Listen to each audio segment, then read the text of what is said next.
Hey guys, it's FifaRalle here and welcome to the second episode of Let's FIFA 14 and the second video of today, because for the first time in quite a while I'm actually ahead with uploads, meaning that I actually recorded for a few more episodes of the new season of Let's FIFA 14 because I was really excited to get it started and I wanted to play a bunch of games with the skill squads, and so I did. So I've edited some of them. And I thought, well, we just started the new season up, and why not see if I can have them out daily here in the start. So we have another video up today, and for the first game, we are up against a bronze squad, a 5 at the back bronze squad, and he did not have the best chemistry. And yeah, straight from the start of the game, I had a feeling he wouldn't really create that much stuff going forward because he had 5 players staying back, and with not the best chemistry, his players wouldn't really make the runs and so on, and it meant I could create a lot of chances in this game. And at halftime, or in the first half, I tried to test out his keeper, but most of my shots, they would either be quite easy saved by his keeper or go wide, because that is kind of the picture with these bronze players.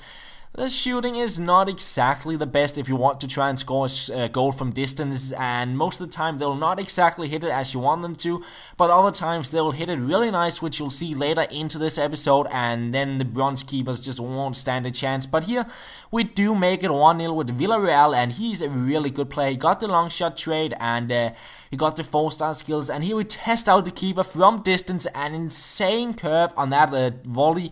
But unfortunately it went wide. For a second I actually thought it was going to go in, but in the end the game ended at 1-0 and we move on through into the next round of the Bronze Challenge Tournament. It is the semi-finals, and before we play that, we swap our goal players around on the bench because we cannot put them on the substitution bench, because we need a bronze substitution bench in order to play in the bronze tournament.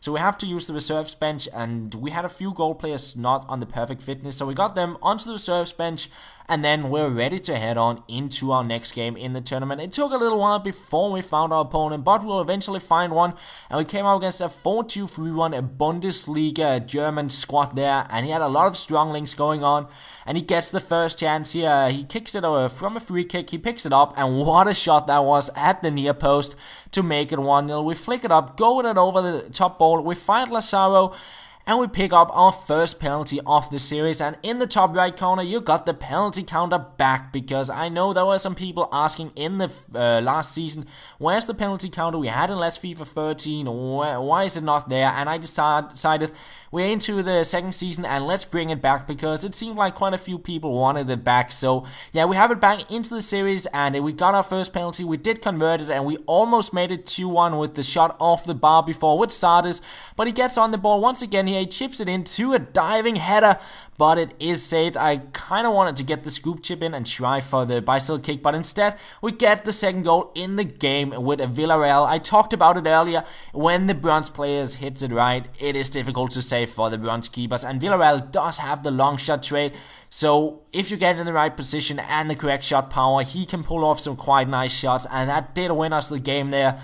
Made it 2-1, and we made our way into the final of the Bronze Classic Tournament, but we'll not be playing that in this episode because it was time to change squad. Our bronze side were running a little bit low on fitness, and I felt it was time to change squad and play a little bit in the Championship Tournament as well. And for our first game we come up against Serie A side where he eventually will advance and to play the game, and he played a 3-5-2 and had Diamanti as a center defensive mid, and I get my first chance with Neymar here in the 23rd minute. We pick it up with Taarabt, a little fake shot, passes it back to Neymar, we try out the shot, but it goes just wide. And at halftime I only had one shot, which you just saw, and he had nothing, so not that much going on.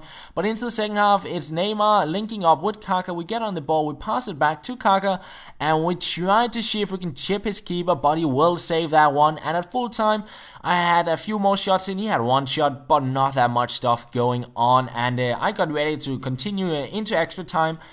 But then this happened. I disconnected from the game. I got a loss on my kind of the EA Sports record you have in the top left hand corner when you play the game, and I decided not to count this as a loss in kind of our rules where we play to see how many wins we can get before we lose 3 games, because I felt like this game, I felt like I was going to take it in extra time. I had most of the chances and I felt I could have taken the win, but in the end I would never know how the game would end, and I didn't really feel it would count as a loss in our kind of like to see how many wins we can get before we lose 3 games. So I just decided to disregard that game and kind of our own little rule system, because it felt like it didn't really count for anything because of that weird disconnect in a 0-0 game.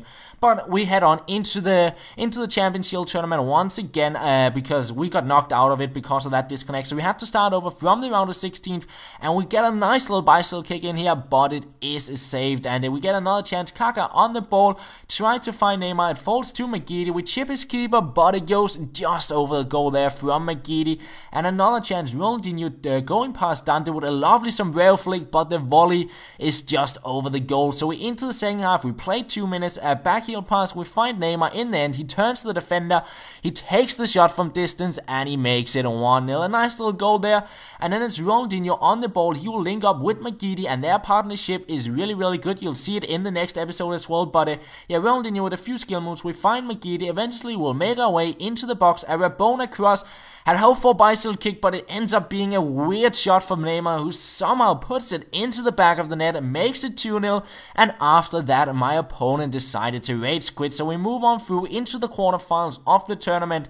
But it will be the end of the episode here, guys. As you can see, we won 5 games. We got no losses yet because I decided to not regard that disconnect as a loss in some way. And that will pretty much be where we end off this episode. I'll get a little bit more into the Skillers quest in a few more, when we get a few more episodes in. It will not be in the next episode, but we'll eventually get to it. And that is pretty much all. Thank you for watching, and I will talk to you later.